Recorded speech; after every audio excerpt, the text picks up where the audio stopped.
Em passa que al final acaba sent molt un homenatge al poble. Jo crec, com et dic, que és molt semblant al que passava en altres pobles de l'entorn i efectivament a la comarca es pot veure molt més, però crec que és molt de la latitud llatina, diguem-ne, no? Del sud d'Europa del segle XX. Però, clar, al final el primer llibre era molt Canet, perquè el meu avi estava molt abocat a Canet, i aquest segon llibre, que les vides de la meva l'avi, l'avi i la tia, és una miqueta més íntim, però clar, efectivament te n'adones de com aquest fil que uneix aquestes realitats d'aquestes dones és molt potent, no? Hi ha una part que m'ha costat molt de poder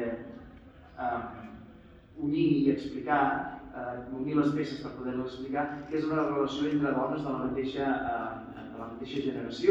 És a dir, unes ajudes mútues que eren invisibles a ulls dels homes. Les ajudes que es feien entre dones sobre coses que els homes no n'havien de fer res i que millor que no en sabessin res. Dones que, com que els diners els portaven i els vigilaven els homes, mica en mica anaven guardant diners, això ho explico en algun cas, que després servien per ajudar la veïna que no podia fer una, no? O quan a una altra a casa seva, això és explicat, no? Que el marit la pagava, no? I com les amigues del carrer al final acaben parlant amb l'home d'una d'elles perquè l'home s'encari el marit de l'altre per ajudar-la. Són coses que evidentment ningú explicava, ningú, no?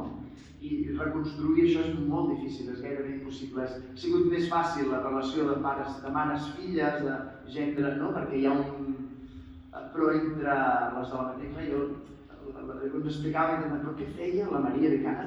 Se n'anaven a netejar, o sigui, es reunien dos o tres i anaven a netejar a casa d'una altra. És que quan una dona estava malalta, no netejava l'home o el fill, no, sinó que les amigues anaven i netejaven perquè i dic, clar, és que realment... Després també hi ha un altre, aquest netejar, que hi ha dues històries que són molt potents durant la guerra i just al final de la guerra també, no? Les dones de dretes anaven a netejar durant l'època de la guerra, que estava controlada pels comitès antifeixistes, anaven a netejar les seus a la FAI, no?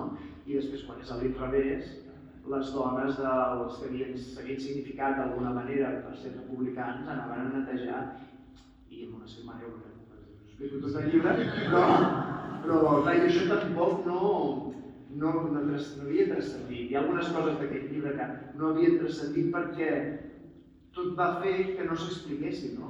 Els que ho havien fet fer perquè era una vergonya haver-ho fet fer, i les que ho havien fet perquè era una vergonya haver-ho fet. És una part dura de la memòria, això.